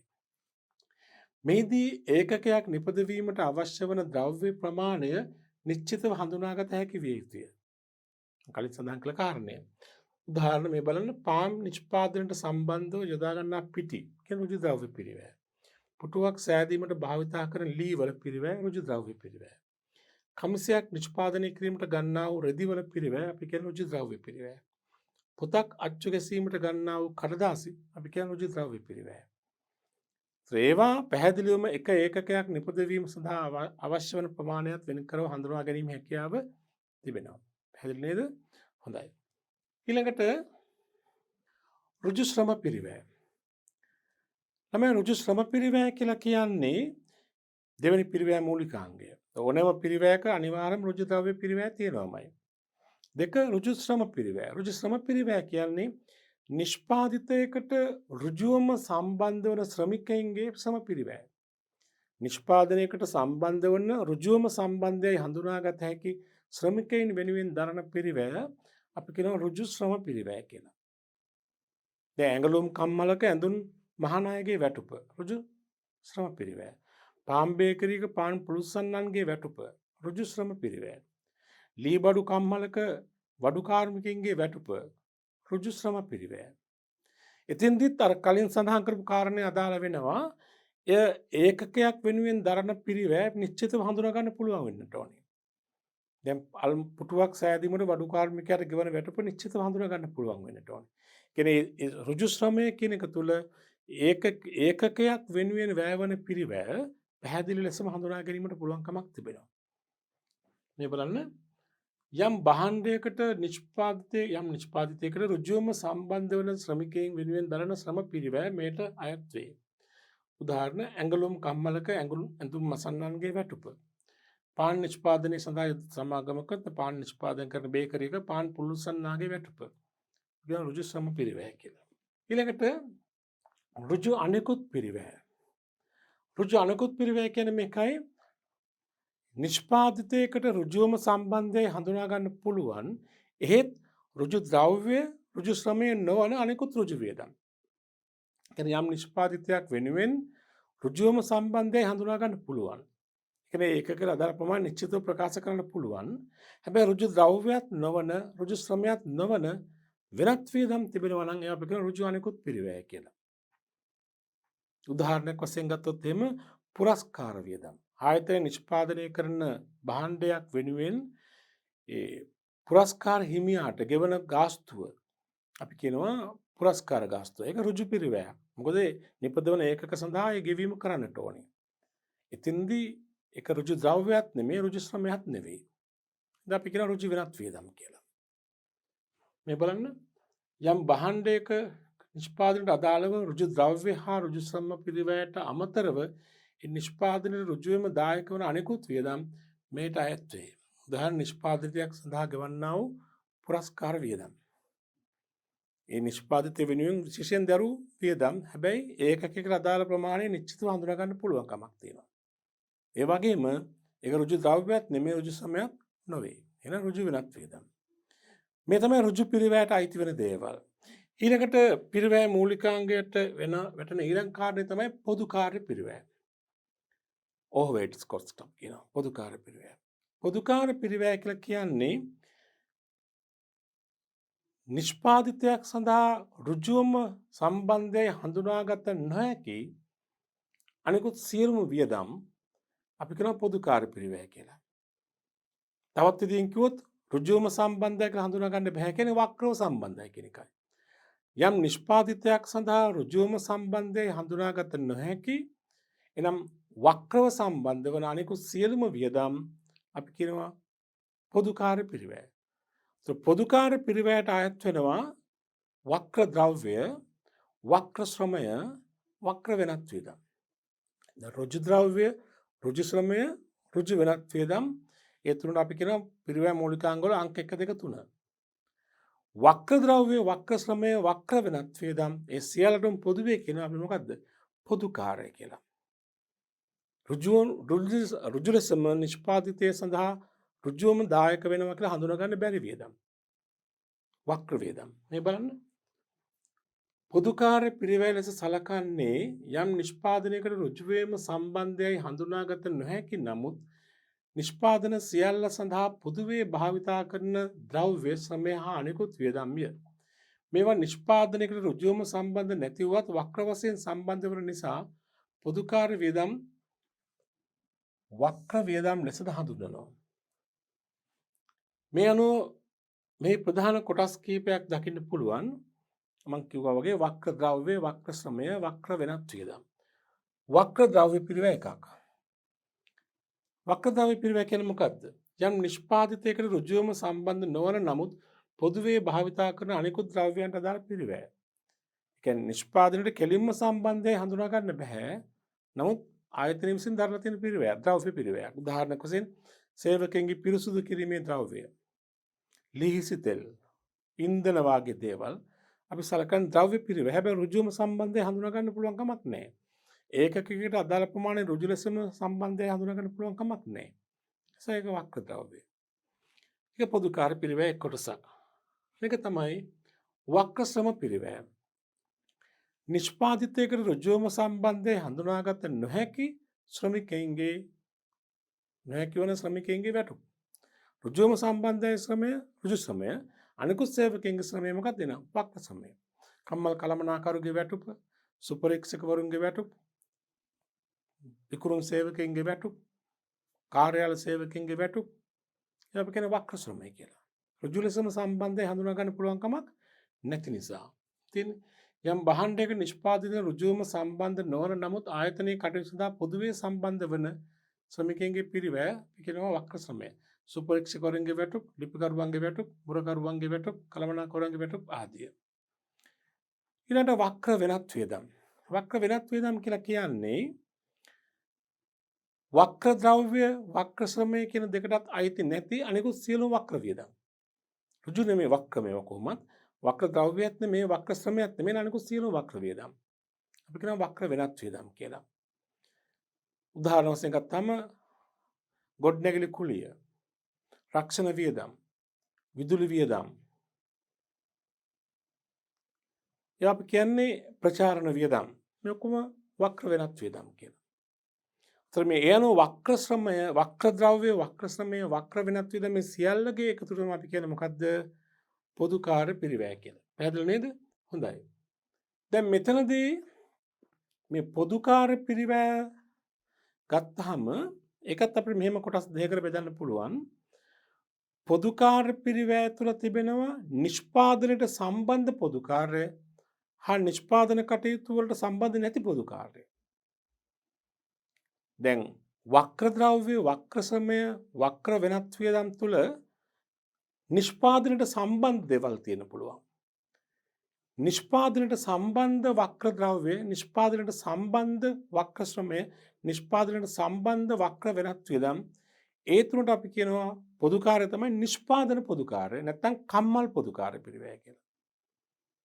තේරුණාද? දැන් මෙහෙමයි ඔකෙන් අදහස් වෙන්නේ.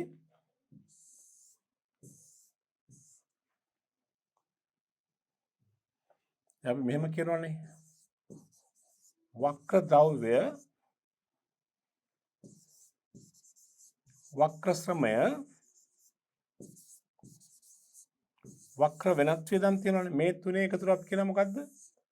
පොදුකාර්ය පිරිවැය කියලානේ.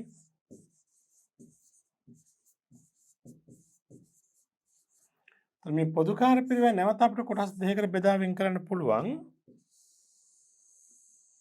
එහෙම එකක් තමයි නිෂ්පාදන පොදුකාර්ය.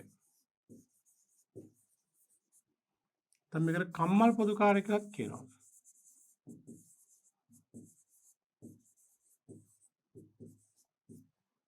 අනික නිෂ්පාදන නොවන පොදුකාර්ය. නිෂ්පාදන පොදුකාර්ය අනික නිෂ්පාදන නොවන පොදුකාර්ය කියලා. දැන් මේ තුනට තමයි පොදුවේ කියන්නේ පොදුකාර්ය නේද? දැන් අපි දැන් කිව්වේ වක්‍ර ද්‍රව්‍ය, වක්‍ර ශ්‍රමය, වක්‍ර වෙනත් වියදම් කියන තුනට පොදුවේ කියන නම තමයි පොදුකාර්ය පිරිවැය. එතනක් තියෙනවා කියලා මම කිව්ව නැවත කොටස් දෙකක් නිෂ්පාදන පොදුකාර්ය සහ නිෂ්පාදන නොවන පොදුකාර්ය කියලා. නිෂ්පාදන පොදුකාර්ය කියලා කිව්වේ වක්‍ර ද්‍රව්‍ය, වක්‍ර ශ්‍රමය, වක්‍ර වෙනත් වියදම නිෂ්පාදනයට සම්බන්ධව දරලා නම් තියෙන්නේ. ඒක නිෂ්පාදන පොදුකාර්ය. ඒ කියන්නේ කර්මාන්ත ශාලාව තුල දරු වක්‍ර පිරිවැය. දැන් උදාහරණයක් වශයෙන් කම්මල් කුලය නිෂ්පාදන පොදුකාර පිරිවැයක්. කම්මල් රක්ෂණය නිෂ්පාදන පොදුකාර පිරිවැයක්.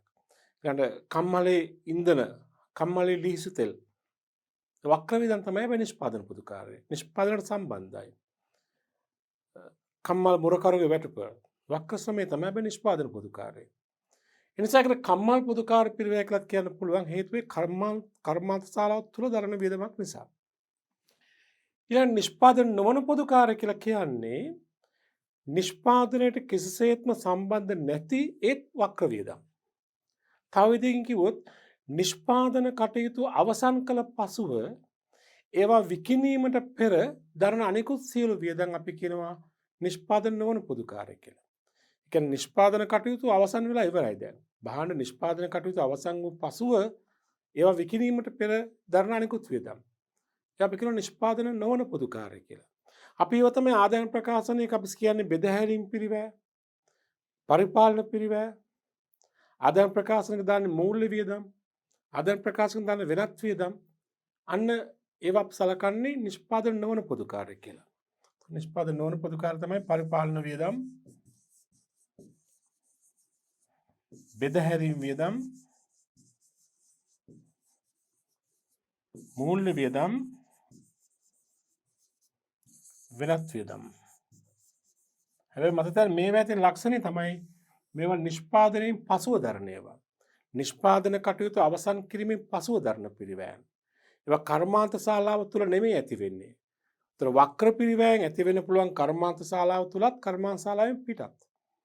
කර්මාන්ත ශාලාව තුල ඇති වෙන වක්‍ර පිරිවැයන් නිෂ්පාදන පොදුකාරය, කර්මාන්ත ශාලාවෙන් බැහැරව ඇති වෙන වක්‍ර පිරිවැයන් නිෂ්පාදන නොවන පොදුකාරය. එතන නිෂ්පාදන ක්‍රියාවලිය තුල දරන වක්‍ර පිරිවැයන් නිෂ්පාදන පොදුකාරය, නිෂ්පාදන ක්‍රියාවලිය අවසන් වුණායින් පසුව දරන වක්‍ර පිරිවැයන් නිෂ්පාදන නොවන පොදුකාරය. පැහැදිලි නේද? ඒ අනුව අපිට පිරිවැය මූලිකාංග ඍජු ද්‍රව්‍ය පිරිවැය, ඍජු ශ්‍රම පිරිවැය, ඍජු වෙනත් පිරිවැය, පොදුකාරය කියලා ගන්න පුළුවන්. පොදුකාරය නැවත කොටස් දෙකයි. නිෂ්පාදන පොදුකාරය, නිෂ්පාදන නොවන පොදුකාරය කියලා. පැහැදිලි නේද? හොඳයි. එමනම් අපි යමු ඊළඟ ප්‍රශ්නෙට යන්න කලින් මේ හඳුනා ගැනීමක් තියෙනවා අපිට කරන්න තවදුරටත්. මේ බලන්න දැන් මෙතන යම් නිෂ්පාදිතයක් සඳහා දරන පොදුකාර පිරිවැය නිෂ්පාදන පොදුකාර පිරිවැය වේ. නිෂ්පාදිතයක් දරන වෙනුවෙන් දරන පිරිවැය නිෂ්පාදන පොදුකාර පිරිවැය. එහෙනම් නිෂ්පාදනට අදාළව දරන වක්‍ර ද්‍රව්‍ය, වක්‍ර ශ්‍රමය, වක්‍ර වෙනත් වියදම් නිෂ්පාදන පොදුකාරය. පරිපාලන ඒ වගේම විකුණුම් හා බෙදහැරීම් මූල්‍ය හා වෙනත් වියදම් දරන පොදුකාර පිරිවැය නිෂ්පාදන නොවන පොදුකාරය කියලා අපි කියනවා. දැන් මේ අනුව ළමයි නිෂ්පාදන පිරිවැය වලින් සමන්විත පත්‍රිකාවක් ව්‍යාපාරයක් හදනවා. ආයතනයක පිරිවැය සකස් වන ආකාරය ඒකට අපි කියනවා පිරිවැය පත්‍රය කියලා. ඒතර අපිට මෙහෙම පිරිවැය මූලිකාංග පදනම් කරගෙන පිරිවැය පත්‍රයක් හැදුවොත් අපිට මෙහෙම පිරිවැය පත්‍රය ඉදිරිපත් කරන්න පුළුවන්. ඍජු ද්‍රව්‍ය පිරිවැය, ඍජු ශ්‍රම පිරිවැය, ඍජු වියදම් මේ සියල්ලක එකතුව අපි කියනවා ප්‍රාථමික පිරිවැය කියලා. ඊට පස්සේ ප්‍රාථමික පිරිවැයට අපි නිෂ්පාදන පොදුකාර පිරිවැය එකතු කළාම එනවා මුළු නිෂ්පාදන පිරිවැය. එම මුළු නිෂ්පාදන පිරිවැයට නිෂ්පාදන නොවන පොදුකාර පිරිවැය එකතු කළාම එනවා මුළු පිරිවැය. මෙන්න මේ තමයි පිරිවැය මූලිකාංග වලින් සමන්විත වන ආකාරයට පිරිවැය පත්‍රයක් ඉදිරිපත් කරන ආකාරය. ඍජු ද්‍රව්‍ය, ඍජු ශ්‍රමය, ඍජු වෙනත් වියදම් ඒ තුන එකතු කරන අනෙක් නම තමයි ප්‍රාථමික පිරිවැය. වක්‍ර ද්‍රව්‍ය, වක්‍ර ශ්‍රමය, වක්‍ර වෙනත් වියදම් කර්මාන්ත ශාලාව තුළ ඇති වෙලා නම් ඒක නිෂ්පාදන පොදුකාරය. වක්‍ර ද්‍රව්‍ය, වක්‍ර ශ්‍රමය, වක්‍ර වෙනත් වියදම් කර්මාන්ත ශාලාවෙන් පිට බැහැරව ඇති වෙලා නම් නිෂ්පාදන නොවන පොදුකාරය. මේ සියල්ලගෙම එකතුව තමයි අපි කියන්නේ මොකද්ද? මුළු පිරිවැය. පැහැදිලි නේද? හොඳයි ළමයි අපි එhmenan මේ පිරිවැය මූලිකාංග හඳුනා ගැනීම සම්බන්ධ අභ්‍යාස කිහිපයක් කරමු. කන්න ප්‍රශ්න අංක 20 මොකද අපි දැන් ප්‍රශ්න 19 දක්වා කතා කරලා තිබෙනවා. පහත දැක්වෙනුයේ නිෂ්පාදන ආයතන කිහිපයකින් උපුටාගත් ලද විවිධ පිරිවැය අයිතමෙන් මේ නිෂ්පාදන ආයතන කිහිපයක අයිතමෙන් තියෙන්නේ මෙම අයිතමෙන් 8ක් තියෙනවා. අහන්නේ මෙම පිරිවැය අයිතම පහත දැක්වෙන ශීර්ෂ යටතේ වර්ගීකරණය කරන්න. ඍජු අමුද්‍රව්‍ය පිරිවැය, ඍජු ශ්‍රම පිරිවැය කම්මල් පොදුකාර පිරිවැය. අන්න පිරිවැය ශීර්ෂය ඍජු ද්‍රව්‍ය තුනයි තියෙන්නේ. ඍජු ද්‍රව්‍ය, ඍජු ශ්‍රමය, අනික කම්මල් පොදුකාර පිරිවැය. ඒ කියන්නේ නිෂ්පාදන පොදුකාර පිරිවැය යටතේ වර්ග කරන්න. කණක ලීබඩු නිෂ්පාදන ආයතනයක් විසින් තම නිෂ්පාදන සඳහා භාවිතා කරන ද්‍රව. ලීබඩු කම්මලක දැව පිරිවැය කියන්නේ මොකද්ද? ඍජු ද්‍රව්‍ය පිරිවැයනේ. අපි ලියමු උත්තරේ.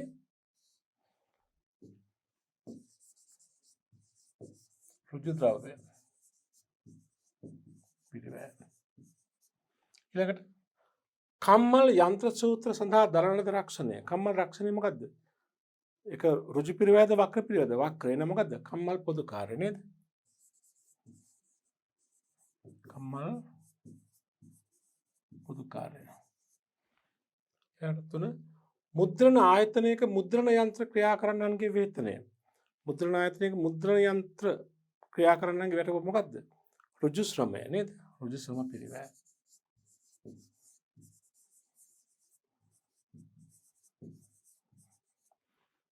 4 පහවාන් නිෂ්පාදනය සඳහා භාවිතා කරන සම්.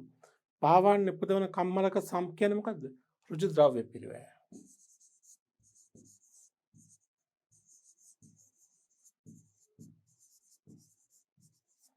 ඊළඟට කම්මල් යන්ත්‍රවල ක්ෂය වීම මොකද්ද? ඍජුද වක්‍රද? වක්‍ර. එනම් මොකද්ද? කම්මල් පොදුකාරය.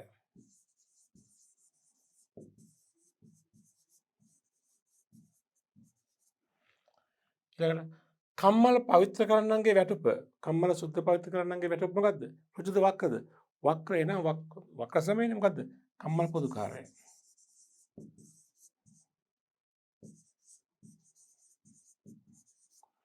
ඊළඟට ඇඟලුම් කම්මලක මහාන යන්ත්‍ර ක්‍රියා කරන්නන්ගේ වැටුප මොකද්ද? ඍජු ශ්‍රමය නේද? කෙලිම සම්බන්ධයිනේ.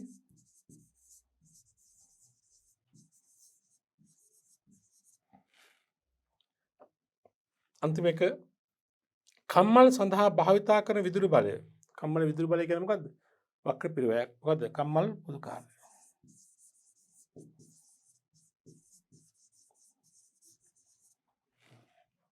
හොඳයි අභ්‍යාසක 20. කන අභ්‍යාසක 21 මෙහෙම කියනවා. සමජාතීය ලීබඩු වර්ගයක් හොඳ මතෙන් සමජාතීය එකම වර්ගය කියන එක ලීබඩු වර්ගයක් නිෂ්පාදනය කරනු ලබන ආයතනයක පිරිවැය අයිතමයන් කිහිපයක් ඔබට දෙනවා. මෙම එක් එක් පිරිවැය අයිතමය ඍජු ද්‍රව්‍ය පිරිවැයද ඍජු සම පිරිවැයද නිෂ්පාදන පොදුකාරයද නිෂ්පාදන නොවන පොදුකාර පිරිවැයද යන්න සඳහන් කරනවා. වර්ග හතරක් තියෙනවා. ඍජු ද්‍රව්‍ය, ඍජු සමය, නිෂ්පාදන පොදුකාර, නිෂ්පාදන නොවන පොදුකාරය. මෙතන එකම ජාතියේ ලීබඩු නිපදවන ආයතනයක්. සමජාතීය ලීබඩු නිෂ්පාදනය කරන ආයතනයක් කියලා කියනවනේ. හරි. ලීබඩු සඳහා වන ඇන. ඇන වියදම අපි සලකන්නේ ලීබඩු කම්මලක ඇන කියන්නේ ද්‍රව්‍ය නේද? ඍජු ද්‍රව්‍යද වක්‍ර ද්‍රව්‍යද? මේක අපි සලකන්නේ වක්‍ර ද්‍රව්‍ය කියලා. මොකද ඒකකයක් සඳහා වන පිරිවැය නිශ්චිතව හඳුනා ගන්න පුළුවන් කමක් නැහැ. අනික ලීබඩුවකට සාපේක්ෂව ඇන වියදම කියන්නේ ප්‍රමාණාත්මක නොවන අයිතමයක්. වටිනාකමින් කුඩා අයිතමයක්. මේක අපි දන්නේ වක්‍ර ද්‍රව්‍ය. වක්‍ර ද්‍රව්‍ය නම් කොහරද යන්නේ ඒක? නිෂ්පාදන පොදුකාරය නේ. වක්‍ර ද්‍රව්‍ය නම් කෙලිම නිෂ්පාදන පොදුකාරය.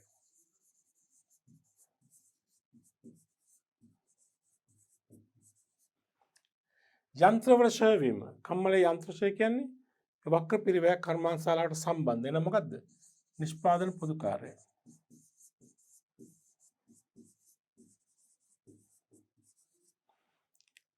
බෙදහැරීමේ වෑන් රථයේ ක්ෂය. ඊබරු බෙදහැරීම කරන වෑන් රථයේ ක්ෂය ඒක වියදමක් තමයි. හැබැයි නිෂ්පාදන නොවන භාණ්ඩ නිෂ්පාදනය කිරීමෙන් පසුව දරන වියදමක්. මොකක්ද එනවා? ඒක ආදායම් ප්‍රකාශනට යන වියදමක්. ආදායම් ප්‍රකාශනට යන වියදම් කියන්නේ නිෂ්පාදන නොවන පිරිවැය නේ. නිෂ්පාදන නොවන පොදුකාරය නේද? නිෂ්පාදන නොවන.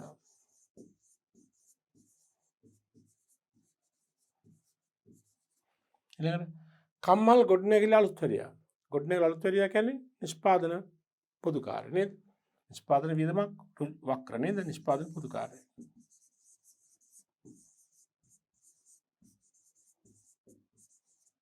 ඊළඟට ලීබඩු සඳහා දැව. ලීබඩු නිපදවීම සඳහා භාවිත කරන ද්‍රව කියන්නේ ඍජු ද්‍රව්‍ය නේද? ඍජු ද්‍රව්‍ය. ඊළඟට තීන්ත ආලේප කරන බුරුසු. තීන්ත කෑම සඳහා භාවිතා කරන බුරුසු වනහායි මොකද නිෂ්පාදන සම්බන්ධ හැබැයි වක්‍ර. හින්දා නිෂ්පාදන පොදු කාර්යය.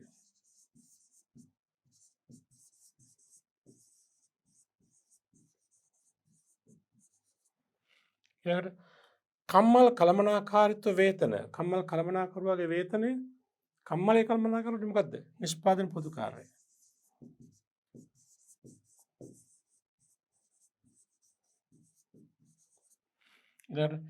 ලීබඩු ආලේප කිරීමට භාවිතා කරන තීන්ත. ඉතින් මේක මත දැන් සමජාතීය භාණ්ඩ නිෂ්පාදනය කරන නිසාවෙන් එක ලීබඩුවක් සඳහා යන තීන්ත ප්‍රමාණය නිශ්චිත අඳුරගන්න පුළුවන්. තීන්ත කියන්නේ ද්‍රව්‍යයක්. හැබැයි එකම ජාතිය භාණ්ඩයක් හදන්න පුඩු නම් පුඩු නැත්නම් මේස නම් මේස. එක භාණ්ඩ එක කියන තීන්ත ප්‍රමාණය නිශ්චිත අඳුරගන්න පුළුවන්. ඒ නිසා අපිට ගන්න පුළුවන් මෙතන ඍජු ද්‍රව්‍ය කියලා. නමුත් සමජාතීය නොවන අවස්ථාවකදී නම් තීන්තා වියදමත් අපිට වක්‍ර ද්‍රව්‍යයක්සේ ගන්න පුළුවන්. මෙතන සමජාතීය කියලා තියෙන නිසා ලීබඩු සඳහා ගන්න තීන්ත ඍජු ද්‍රව්‍ය කියලා අපිට අඳුර ගන්න පුළුවන්. ඍජු ද්‍රව්‍ය.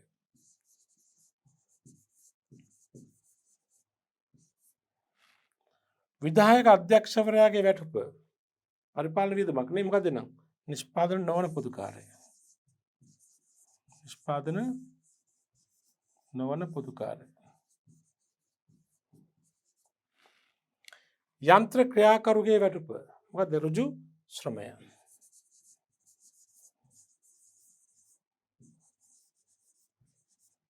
තමයි ඒ අභ්‍යාසයට පිළිතුර. ගන්න අභ්‍යාස අංක 22 මෙහෙම ප්‍රශ්නයක් ඔබෙන් අහනවා. බේකරි අයිතම කිහිපයක් නිපදවන ආයතනයක පහත පිරිවැය මූලිකාංග සඳහා එක් උදාහරණයක් බැගින් දෙන්න. බේකරි අයිතම පිරිවැය එකකයක් සලකන එක කියනවා. මේ බේකරි නිෂ්පාදන කියන්නේ පාන් බනිස් කේක් වගේ දේවල් හදන ව්‍යාපාරයක මෙන්න මේ පිරිවැය අයිතමේ සඳහා උදාහරණයක් දක්වන්න කියලා කියනවා. ඍජු අමුද්‍රව්‍ය. බේකරි නිෂ්පාදන ආයතනයක ඍජු අමුද්‍රව්‍ය කියන්නේ මොකද්ද? පිටි. වක්‍ර ශ්‍රමය. බේකරි එක වක්‍ර ශ්‍රමය මොකද්ද? කම්මල් මුරකරුගේ වැටුප, කම්මල් කළමනාකරුගේ වැටුප නේද? හරි. කම්මල් මුරකරු වැටුප. වක්‍ර වියදමක් මොකද්ද? කම්මල් කුලිය, ගොඩනැගිලි කුලිය, ගොඩනැගිලි රක්ෂණ නේද?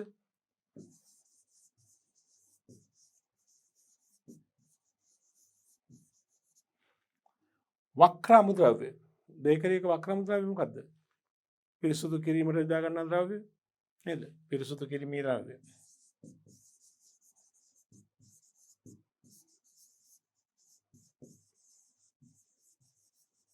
හරි නේද? හොඳයි. කල් ප්‍රශ්නාංක 23 සුභාසිරි සමාගම ඇඳුම් නිෂ්පාදනය කර අලෙවි කරයි. මෙම සමාගමේ පිරිවැය අයිතම කිහිපයක් පහතින් දී ඇත. පිරිවැය අයිතම අපිට දෙනවා 8ක්. අවශ්‍ය වන්නේ ඊට එක් එක් පිරිවැය අයිතමේ ඍජු ද්‍රව්‍ය වේද ඍජු ශ්‍රමයේද ඍජු වෙනත් වියදම්ද නිෂ්පාදන පොදු කාර්යද නිෂ්පාදන නොවන පොදු කාර්යද. වියදම් ශීර්ෂ අයිති පිරිවැය ශීර්ෂ 5ක් වෙනවා. පිරිවැය මූලිකාංග 5ක් යටතේ වර්ග කරන්න තියෙනවා. ඍජු ද්‍රව්‍යද ඍජු ශ්‍රමයේද ඍජු වෙනත් වියදම්ද නිෂ්පාදන පොදු කාර්යද නිෂ්පාදන නොවන පොදු කාර්යද කියලා දක්වන්න තියෙන ඉස්සරහින් බලන්න එක මේ ඇඟලුම් කම්මලක් ඇඳුම් සඳහා භාවිතා කරන ආනයනය කරන ලද ලේස් පටි. ඇඳුම් නිෂ්පාදනය කිරීම සඳහා භාවිතා කරන ආනයනය කරන ලේස් පටි මොකද්ද? ඍජු ද්‍රව්‍ය නේද? කිරීමක් සම්බන්ධයි නිෂ්පාදනය නේද? නිෂ්පාදන ඒකක මත ගෙවී යුතු ස්වාධිකාර වියදම්. මොකද්ද ඒක? ඍජු වියදමක් හැබැයි ද්‍රව්‍යයක් නෙමෙයි ශ්‍රමයක් නෙමෙයි. මොකද ඍජු වෙනත් වියදම් නේ. ඍජු වෙනත් වියදම්. මහාන මැසින් සඳහා යොදා ගන්න ලීසි තෙල්. ඒ ග්‍රීස් කියන එක ලීසි තෙල් කියන්නේ. මොකක්ද ඒක? ද්‍රව්‍ය වක්‍ර ද්‍රව්‍ය එනම් නිෂ්පාදන පොදු කාර්ය නේද? නිෂ්පාදන පොදු කාර්ය. මෙහුම් අංශයේ යන්ත්‍ර ක්‍රියාකරණන්ගේ වේතනය. මහාන අංශයේ යන්ත්‍ර ක්‍රියාකරණන්ගේ වැටුප මොකද්ද? ඍජු වියදමක්. මොකද්ද ඍජු ශ්‍රමය. ඍජු ශ්‍රමය. රූපවාහිනී ප්‍රචාරණ වියදම. ප්‍රචාරක වියදම බෙදහැරීම වියදමක් විකිණීම හා බෙදහැරීම වියදමක් නේ. නිෂ්පාදනයේ පසුව දරන වියදම මොකක්ද එනම්? නිෂ්පාදන නොවන පොදු කාර්යය. නිෂ්පාදන නොවන පොදු කාර්ය. ඊළඟට අමුද්‍රව්‍ය ගබඩාවේ ගබඩාකරුවන්ගේ වේතනය. අමුද්‍රව්‍ය තැන්පත් කර තිබෙන ගබඩාවේ ගබඩාකරුගේ වේතනය. මොකද්ද? ඍජුද වක්‍රද? වක්‍ර වියදමක්. උතර මෙතෙන්දී ඒක නිෂ්පාදනය සම්බන්ධයෙන් දරන ලද වියදමක්ද නිෂ්පාදනයෙන් පසුව දරන ලද වියදමක්ද? නිෂ්පාදනය සම්බන්ධයෙන් නිෂ්පාදන සම්බන්ධ අමුද්‍රව්‍ය නේද? ඒ නිසා නිෂ්පාදන පොදු කාර්යය.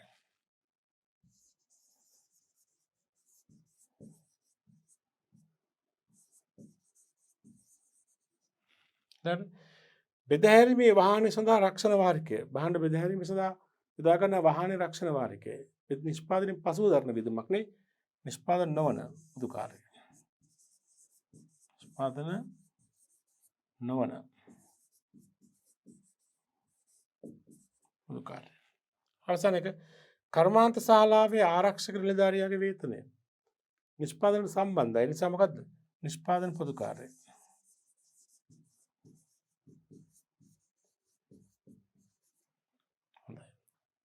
එක් පිරිවැය මූලික අංගයන්ට අපි හඳුනා ගන්නවා නේද? කන්න අභ්‍යාසංග 24 බැටි මල් පෝච්චි නිෂ්පාදනය සම්බන්ධව පහත සඳහන් පහත දක්වන පිරිවැය අංග සඳහා නිදසුනක් බැගින් දෙන්න. බැටි වලින් මල් පෝච්චි සදන ව්‍යාපාරයක ඍජු ශ්‍රමය සහ පොදු කාර්ය පිරිවැය සඳහා නිදසුනක්. මැටි මල් පෝච්චි නිෂ්පාදනය සම්බන්ධයෙන් පහත දක්වන පිරිවැය අංග සඳහා නිදසුනක්. ඍජු ශ්‍රමය. මැටි වලින් මල් පෝච්චි හදන සමාගමක ඍජු ශ්‍රමය සඳහා උදාහරණයක් මොකද්ද? මල් පෝච්චි සකසන්නාගේ වැටුප නේද?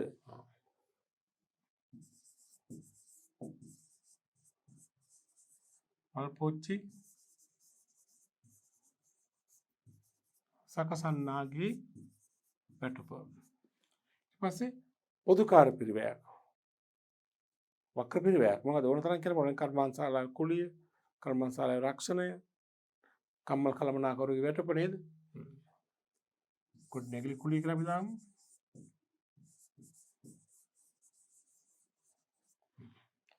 හොඳයි. කල් ප්‍රශ්නාංග 25 ලීබඩු නිපදවන ව්‍යාපාරයක පාසඳාන් පිරිවැය අයිතම ප්‍රාථමික පිරිවැය උපාංග වශයෙන් වර්ග කළ හැකිද නැද්ද? එතන වියදම් පිරිවැය අයිතමෙන් කීපයක් දෙනවා. අපි අහන මේ ප්‍රාථමික පිරිවැය වෙන්න මොනවද තියෙනවනේ? ප්‍රාථමික පිරිවැය වෙන එක්ක ඍජු ද්‍රව්‍ය, නැත්නම් ඍජු ශ්‍රමය, නැත්නම් ඍජු වෙනත් වියදම්. ඒ තුන එකක් නම් ප්‍රාථමික පිරිවැය. අපි අහන්නේ මේවා ප්‍රාථමික පිරිවැයට අයත් කරන්න පුළුවන්ද බැරිද? උත්තරේ ඔව් නැත කියලා කියන්න ඕනේ. පුළුවන් නම් ඔව්, බැරි නම් නැත. right? වඩු කාර්මික වේතනය. වඩු කාර්මික වේතනය කියන්නේ මොකද්ද? ඍජු ශ්‍රමය. එහෙනම් ප්‍රාථමික පිරිවැයට ඇතුළත්ද නැද්ද? ඔව්. ප්‍රාථමික පිරිවැයට ඇතුළත් කරන්න පුළුවන්. දෙක කර්මාන්ත ශාලාවේ විදුලි ගාස්තු. එක වක්‍ර වියදමක්. ප්‍රාථමික පිරිවැයට ගන්න පුළුවන්ද? බෑනේ නැත. භාවිත කරන ලීවල පිරිවැය. ලීබඩු නිෂ්පාදන ආයතනයක් නේ. ලීවල පිරිවැය ඍජු ද්‍රව්‍ය පිරිවැය. එහෙනම් මොකද්ද? ප්‍රාථමික පිරිවැයට ඇතුළත් කරන්න පුළුවන් නේ. ඔව්. යන්ත්‍රවල ඡය. ඒක වක්‍ර වියදමක් නේ. ප්‍රාථමික පිරිවැයට ඇතුළත් කරන්න පුළුවන්ද? බෑනේ. නැත. කල ප්‍රශ්නාංක 25 දක්වා අපි දැන් කතා කරලා නේද? හොඳයි. අපි එහෙනම් දැන් ඔය කොටසත් එක්ක පිරිවැය මූලිකාංග වලට අයිති දේවල් අපි කතා කළා. හොඳයි අපි මේ ඒකකයේ තුලින් අපි කතා කළේ මොනවද විශේෂයෙන්ම? පිරිවැය ආශ්‍රිත විවිධ යෙදුම්. පිරිවැය කියන්නේ මොකද්ද? පිරිවැය ඒකකයක් කියන්නේ මොකද්ද? ඒ වගේම ඒකක පිරිවැය කියන්නේ මොකද්ද? ඒ වගේම පිරිවැය මධ්‍යස්ථානයක් කියන්නේ මොකද්ද? ඊට අමතරව පිරිවැය මූලිකාංග. පිරිවැය තුළ ඇතුළත් මූලිකාංග අපි හඳුනා ගැනීම කළා. ඉදිරි ඒකකයේ තුලින් අපි තවදුරටත් පිරිවැය ආශ්‍රිත යෙදුම් හා පිරිවැය වර්ගීකරණයන් කරන ආකාරය කතා කරමු. කළමනාකරණ ගිණුම් කරන අනුව තීරණ ගැනීම සඳහා පිරිවැය වර්ග කරන ආකාරයක් තියෙනවා. අපි ඒ ආකාරයන් පිළිබඳව ඉදිරි ඒකකයේ තුලින් සාකච්ඡා කරමු.